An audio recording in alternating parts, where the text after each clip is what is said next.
Today I'm here with 2026 gubernatorial candidate Andy Manske. Andy, you want to introduce yourself a little bit to the people? Yeah, I'm Andy, or Andrew, so I go by both. It's a little bit confusing in that regard. But I'm running for governor. Just another choice on the ballot. I'm running for my younger sisters, running for my God, running for my community at large, the people I grew up with. I think that young people aren't really getting, I'm going to be honest, a good voice currently. And I want to bring different perspective. And I want to run a good race and hopefully be your nominee for governor. So I love the state, and I have a lot of attachment to the state. And, yeah. All right, are you ready to jump right into the questions? Sure. All right, so over and over again, I've heard that the Canadian wildfires are ruining our Wisconsin summers. Right. Does the next governor of Wisconsin have the ability to do anything about this? And if so, what would you do if elected? So I think the next governor can do something about this. I don't really think necessarily sending a letter. I'm not really a letter guy kind of thing. I'm more of an action guy. And so if I have to go across the border and incursion into Canada and, get up in their face and make it an annoying problem and get on their news, I'll get on their news. That's the kind of person I would be personally. Obviously, you could talk about, Trump's role, the federal government overall. I mean, a lot of the problems boil down to that the bushes aren't being cleared properly due to environmental things, and they're not managing their forests very well. And so we have economic levers that Trump can use and the government can use. As a governor, I have no respect for people killing my people. So if you're going to send, basically death across the border, I'm going to be up in your face, I'm going to be in your news media, I'm going to make a local stint in your news, and we're going to make some real change and actually see some change. Got it. So, we've seen a lot of states that are trying to redistrict so that way the 2026 midterms can go one way or the other, party-wise. What is your view on redistricting in the state of Wisconsin? We will redistrict when redistricting comes up. So that could be, I gotta remember, it's like 4 to 6 years from now. It's a very important thing for the next governor because they will be redistricting, which has not been talked about by anybody yet. Redistricting wise, I would encourage a slight modification to Van Orden's district specifically.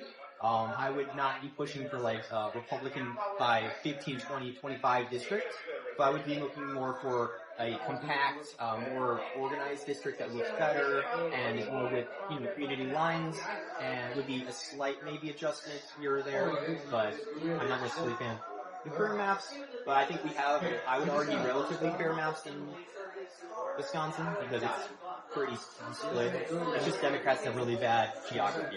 Yeah. So, Governor Evers said he would not seek another term as governor. Yeah. How does that affect the race? Does it make it easier, more difficult? What's it looking like? I would argue it depends. So Evers was obviously up there in age, and I think there's a lot of young people these days who have a lot of distrust to people up there in age, myself included. Unfortunately, when we look at people who are older generations, we can't even get our foot in the door for housing. I mean, in Milwaukee County, where I'm at located-wise, houses are going up to, on average, $400,000.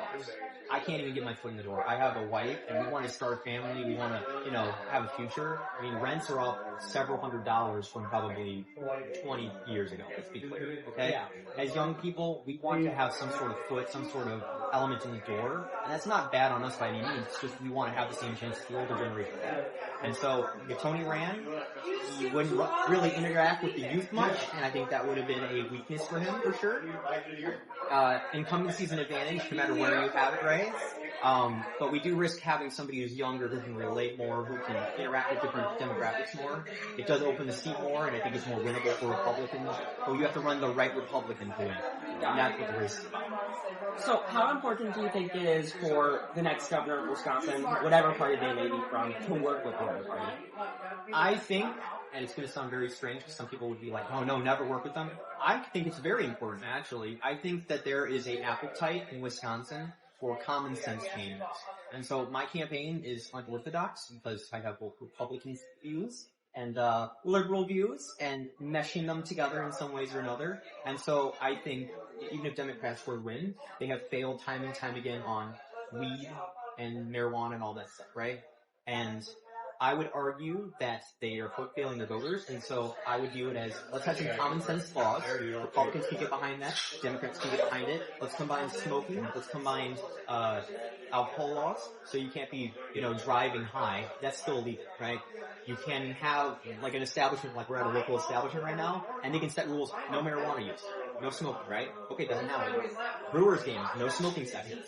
I don't want the whole state to smell like weed everywhere I go, and I think that's what most Republicans want as well. That being said, it will come eventually for Republican voters out there, and you do not want the situation to be with no laws, no regulations, on rampant drug use. You've got to have a common sense view on that.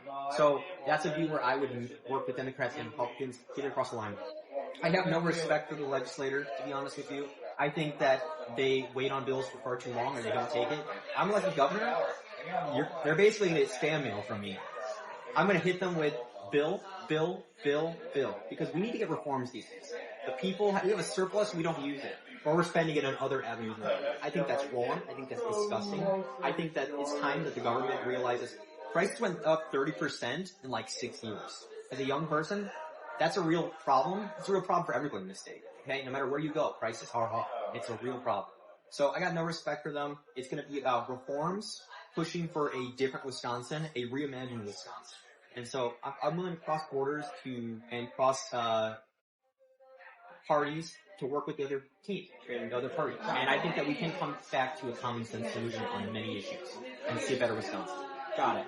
So this next question comes from one of my teachers at my school. So she basically said, why should someone take time to go out and vote for you if, in their view, nothing seems to ever change for them? So the reality is I am the change candidate, okay? On the Republican side, I am the change candidate. And that sounds unorthodox. I think everybody would say that. But I have a different perspective on the marijuana. We already talked about that really briefly kind of thing. Yeah. I have a different view economically. If I'm elected, abortion isn't even going to be a factor really in this election as a primary because it's unusual.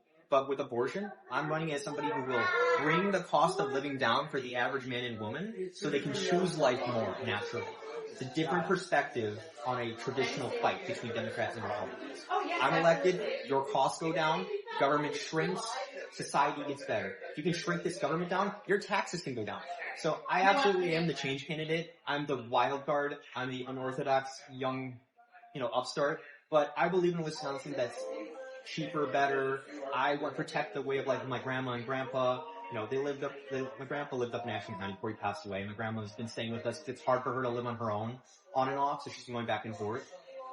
But there are good people on both sides in the state, both Democrats and Republicans, and they're tired of just the contention and the fighting. It's time to get real results here, and I'm the change candidate. Got it.